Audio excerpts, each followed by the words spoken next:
پاکستان جیسا کمزور معیشت والا ملک کیسے ایٹمی طاقت بن گیا؟ ڈاکٹر عبدالقدیر خان کس کی درخواست پر پاکستان آئے؟ آپ کی تنخواہ کتنی مقرر ہوئی اور پہلی تنخواہ کتنے عرصے بعد ملی؟ ایٹم بم کے خالق اور معروف پاکستانی سائنسدان ڈاکٹر عبدالقدیر خان ہندوستان کے شہر بھوپال میں ایک پشتون گھرانے میں پیدا ہوئے۔ آپ نے 15 برس تک یورپ کے اعلیٰ تعلیمی اداروں میں تعلیم حاصل کی۔ ہالینڈ سے ماسٹرز آف سائنس اور بیلجیم سے ڈاکٹریٹ آف انجینئرنگ کی اسناد حاصل کی۔ ڈاکٹر عبدالقدیر خان شادی سے پہلے تک جرمنی میں ہی مقیم تھے۔ آپ کی زوجہ کا تعلق ہالینڈ سے تھا، لہٰذا انہوں نے بھی ہالینڈ جانے کا فیصلہ کر لیا۔ ہالینڈ میں انہوں نے ڈیلف یونیورسٹی میں داخلہ لیا۔ یہاں یہ بات قابل ذکر ہے کہ ڈیلف یونیورسٹی میں ہالینڈ کے مقامی طلبہ کو بھی ڈگری حاصل کرنے کے لیے کئی سال تک تحقیق اور مشکل ترین مراحل سے گزرنا پڑتا ہے، مگر ڈاکٹر عبدالقدیر نے یہاں بھی اپنی بے مثال ذہانت کا لوہا منوایا اور 80% سے زیادہ نمبر حاصل کر کے ماسٹر آف انجینئرنگ کی ڈگری حاصل کی اور ریکارڈ قائم کر دیا۔ بعد ازاں وہ کچھ عرصہ مشہور پروفیسر برگزر کے ساتھ بطور اسسٹنٹ کام کرتے رہے۔ ان کی صحبت میں رہ کر آپ کی تخلیقی صلاحیتوں کو مزید جلا ملی۔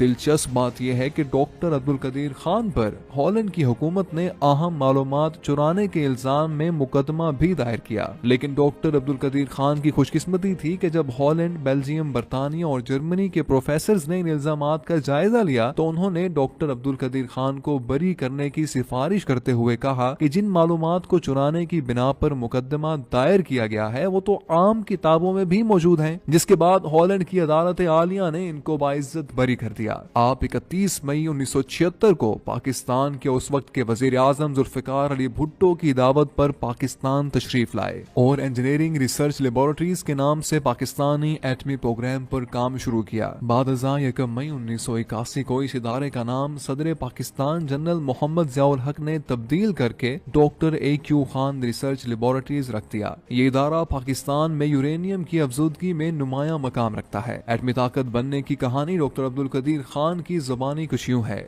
ڈاکٹر صاحب کہتے ہیں کہ جب میں دسمبر 1975 میں پاکستان آیا تو وزیر اعظم ذوالفقار علی بھٹو نے یہ درخواست کی کہ میں واپس نہ جاؤں اور پاکستان کے ایٹمی پروگرام پر کام کروں، لہٰذا وطن عزیز سے اپنے جذبہ محبت کی وجہ سے میں سب کچھ چھوڑ کر بیرون ملک سے پاکستان آیا۔ بہت ہی قلیل تنخواہ پر کام کیا اور ان گنت مشکلات اور سازشوں کا سامنا کیا، لیکن ہمت نہیں ہاری۔ عزم مصمم کے ساتھ پاکستان کو ایٹمی قوت بنانے اور اس کے دفاع کو ناقابل تسخیر بنانے کے لیے پرعزم رہا اور اپنی ٹیم کے ساتھ نہایت کم عرصے میں پاکستان کو ایٹمی قوت بنا دیا۔ میں نے اربوں ڈالرز کی ٹیکنالوجی پاکستان کو مفت فراہم کی۔ مجھے ایٹامک انرجی کمیشن میں مشیر لگا دیا گیا اور میری تنخواہ 3000 روپے مقرر کی گئی، جو مجھے 6 ماہ بعد ملی۔ مختلف طرح کی رکاوٹوں کی اطلاع وزیر اعظم ذوالفقار علی بھٹو کو ہوئی تو بھٹو صاحب جو اس وقت لاہور میں تھے انہوں نے مجھے فوراً بلا لیا۔ میں نے حقائق سے آگاہ کیا تو کہنے لگے مجھے 2 دن دے دیں، میں حالات ٹھیک کر دوں گا۔ 2 دن بعد مجھے جنرل امتیاز کا فون آیا کہ شام 5 بجے آغا شاہی کے دفتر میں میٹنگ ہے۔ میں پہلی مرتبہ آغا شاہی غلام اسحاق خان اور AGN قاضی سے ملا۔ دوسرے دن پھر بلایا اور یہ کہا کہ میرے مشوروں کو قبول کر لیا گیا ہے، کل سے یہ پروگرام علیحدہ ہوگا اور میں اس کا سربراہ ہوں گا۔ پھر ٹھیک 2 دن بعد بھٹو صاحب نے میٹنگ بلا لی اور خوش آمدید کہنے کے بعد مجھ سے کہا کہ بتاؤ کیا چاہیے۔ میں نے کہا کہ فوج کی کور آف انجینئرز کی ایک ٹیم چاہیے۔ جنرل ضیاء الحق جو اس وقت آرمی چیف تھے اور میٹنگ میں شریک تھے انہوں نے کہا کہ وہ کام کر دیں گے۔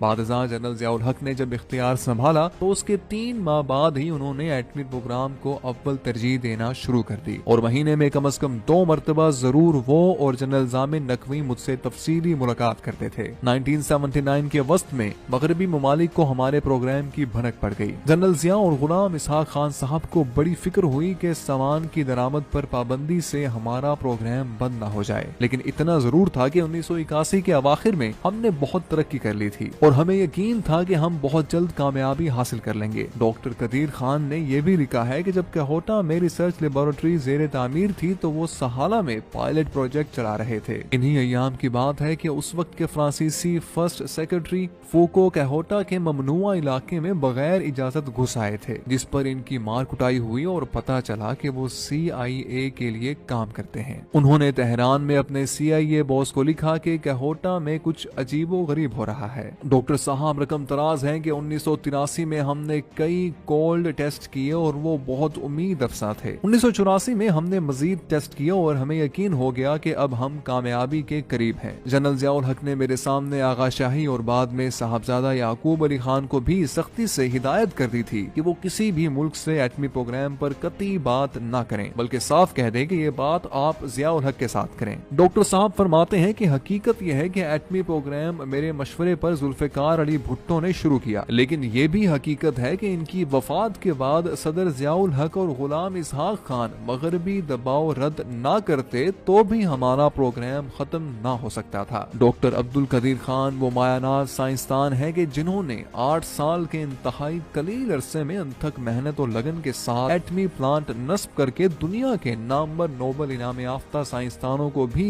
ورطۂ حیرت میں ڈال دیا۔ 28 مئی 1998 کو آپ نے بھارتی ایٹمی تجربوں کے مقابلے میں حکومت وقت سے تجرباتی ایٹمی دھماکے کرنے کی درخواست کی۔ بالآخر وزیر اعظم میاں محمد نواز شریف نے چاغی کے مقام پر 6 کامیاب تجرباتی ایٹمی دھماکے کیے۔ اس موقع پر ڈاکٹر عبد القدیر خان نے پورے عالم کو پیغام دیا کہ ہم نے پاکستان کا دفاع ناقابل تسخیر بنا دیا ہے۔ یوں آپ پوری دنیا میں مقبول عام ہوئے۔ سعودی مفتی اعظم نے عبد القدیر خان کو اسلامی دنیا کا ہیرو قرار دیا اور اس وقت سعودی حکمرانوں نے پاکستان کے لیے خام حالت میں تیل مفت فراہم کرنے کا فرمان جاری کیا۔ مغربی دنیا نے پروپیگنڈے کے طور پر پاکستانی ایٹم بم کو اسلامی بم کا نام دیا، جسے ڈاکٹر عبد القدیر خان نے بخوشی قبول کیا۔ پرویز مشرف دور میں پاکستان پر لگنے والے ایٹمی مواد دوسرے ممالک کو فراہم کرنے کے الزام کو ڈاکٹر عبد القدیر نے ملک کی خاطر سینے سے لگایا اور نظر بند رہے۔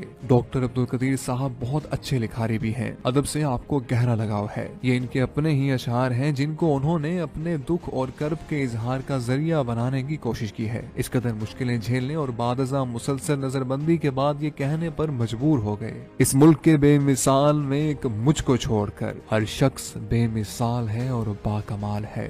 گزر تو خیر گئی ہے تیری حیات قدیر، ستم ظریف مگر کوفیوں میں گزری ہے۔ اگر یہ کہا جائے تو بے جانا ہوگا کہ قائد اعظم محمد علی جناح نے پاکستان بنایا اور ڈاکٹر عبد القدیر خان نے اس کا دفاع ناقابل تسخیر بنایا، گویا ایک بنانے والا اور دوسرا استحکام بخشنے والا ہے۔ 1993 میں کراچی یونیورسٹی نے ڈاکٹر عبد القدیر خان کو ڈاکٹر آف سائنس کی اعزازی سند سے نوازا۔ 14 اگست 1996 میں صدر فاروق لغاری نے ان کو پاکستان کا سب سے بڑا سول اعزاز نشان امتیاز دیا، جبکہ 1989 میں ہلال امتیاز کا تمغہ بھی ان کو عطا کیا گیا۔ آپ نے 150 سے زائد سائنسی تحقیقاتی مضامین بھی لکھے ہیں۔ ڈاکٹر عبد القدیر خان ایٹمی سائنسدان ہونے کے ساتھ ساتھ انتہائی رحم دل اور انسانیت کا دم بھرنے والے انسان ہیں۔ وہ انسانیت کی خدمت کے لیے بھرپور کردار ادا کرنے کا جذبہ رکھتے ہیں۔ ڈاکٹر عبد القدیر خان نے اسی جذبے کے تحت پاکستان کے دوسرے بڑے شہر لاہور میں ڈاکٹر AQ خان ہسپتال کے نام سے بنیاد رکھی ہے۔